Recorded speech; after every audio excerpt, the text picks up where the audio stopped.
What's up guys, it's Spartacus here, and I am now entering Prestige 5 here in Black Ops 6, and of course you are going to see my combat record and medals that I have earned so far here in multiplayer, and unfortunately my combat record hasn't been improving really all that much as I've been prestiging here in Black Ops 6, and that sucks because I want to get better at this game, but I just don't know how to get better. The maps are honestly atrocious. I just absolutely cannot stand the layout on a bunch of these maps, and they just do not play well whatsoever. Plus the spawn system combined with the layout of these maps doesn't help either. So yeah, it's pretty hard for me to perform in this game, and I hate admitting to that. And so yeah, unfortunately my stats are nowhere near that glamorous to look at. But the one thing I do want to talk about is the Prestige 5 rewards, starting with the actual Prestige 5 emblem itself. It of course is just a direct reference to Black Ops 2. It's just a Roman numeral 2 with a skull in front of it.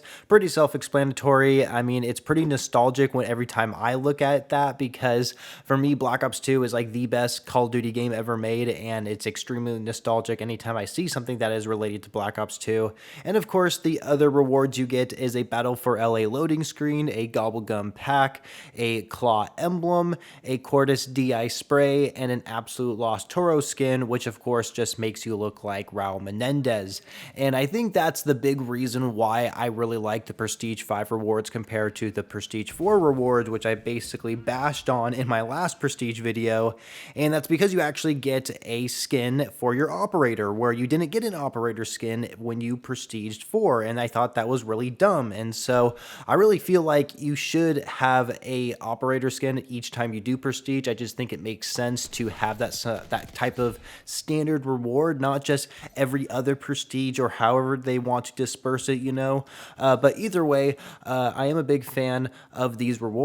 Now, when it comes to the guns I got gold leading up to this Prestige, I did get the PU-21 LMG Mystic gold unlocked through zombies, and I honestly feel like all the LMGs are pretty reliable in zombies, and there really isn't a single one that I feel like stands out above the rest.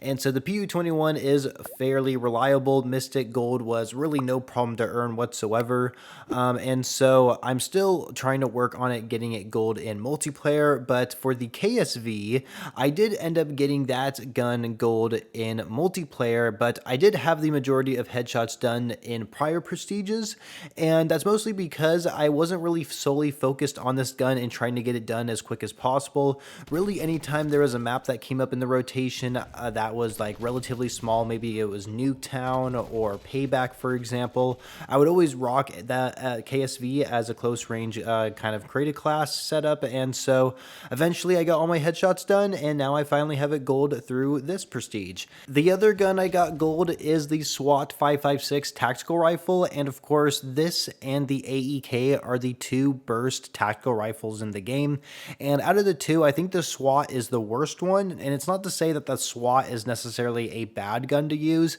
I just personally prefer the AEK over this one, and that's mostly due to comparing using the rapid fire attachment on these guns. So like if you're using the rapid fire attachment on the SWAT for example, you'll find yourself probably taking out enemies a little bit quicker at close to medium ranges, but as you try to take out targets at longer range, that extra kick and recoil from that extra fire rate definitely gets noticed, and so it's harder to take out enemies at those ranges. Whereas the AEK, if you use the rapid fire attachment, I just feel like it's easier to stay on target at those longer range gunfights. But that's just like a personal preference of mine, but I personally just like the AEK over the SWAT. But either way, I have the SWAT gold in multiplayer, and that right there pretty much sums up my journey from Prestige 4 into Prestige 5.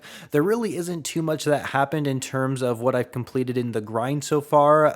Now that I'm at Prestige 5, I am halfway to Prestige Master, but of course, if you guys did listen and watch my last Prestige videos, you would know I'm actually Prestige 6 right now, and I'm actually getting really close to Prestige 7, as I'm just far behind on making these videos on the channel. But yeah, you know, there's a lot I actually do need to grind for. There's plenty of Dark Ops challenges to forget, there's plenty of mastery camos I don't have unlocked. I don't even have diamond camo unlocked for any weapons in multiplayer, if I'm not mistaken. So I really need to start doing that, even with zombies as well. So I've been kind of all over the place when it comes to the camo grind. Haven't really been focusing on a particular category at all.